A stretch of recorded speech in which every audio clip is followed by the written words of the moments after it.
এবার আমি নতুন দলে খেলছি সিলেট টাইটান্সে এবং এটা আমি অবশ্যই অনেক এক্সাইটেড এবং তারা আমাকে ডিরেক্ট সাইনিং করেছে। আহ, এবং তাদেরকে অনেক ধন্যবাদ দিতে চাই। আর যেহেতু সিলেট চ্যাম্পিয়ন হয়নি, আমাদের চেষ্টা থাকবে যেন আমরা যেন সিলেটবাসীকে এবার কাপ উপহার দিতে পারি, কারণ এর আগে একবার ফাইনাল খেলেছিলেন বাট চ্যাম্পিয়ন হতে পারিনি, আনফরচুনেট।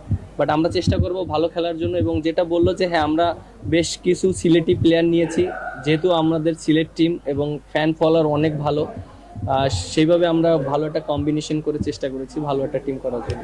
দিনেশ ভাই, আপনাদের দেশীয় প্লেয়ারগুলো নিয়ে আপনারা কতটুকু সন্তুষ্ট? অন্য কাউকে দিয়েছিলেন কিনা বা প্রত্যাশা অনুযায়ী পেয়েছিলেন আপনাদের দেশীয় প্লেয়ারগুলো? আপনি দেখেন ফার্স্ট বিটিংই তো নাইম শেখ অনেক দাম আমরা চিটাগংয়ে উঠিয়েছি, কারণ যেহেতু নাইম শেখ লাস্টের টপ পারফর্মার ছিল এবং ও সবসময় ডোমেস্টিকে অনেক ভালো খেলে। আপনি বিপিএল দেখেন, ফার্স্ট ক্লাস বলেন, তারপরে আপনি সব যে টুর্নামেন্টগুলো সবসময় ও পারফর্ম করে থাকে, সেজন্য আমরা ওকে চেয়েছিলাম। আর যেহেতু লাস্ট ইয়ার খুলনায় খেলেছিল, আমার আন্ডারে খেলেছিল, ও পারফর্ম করেছে, আমার ওর প্রতি কনফিডেন্টটাও ছিল।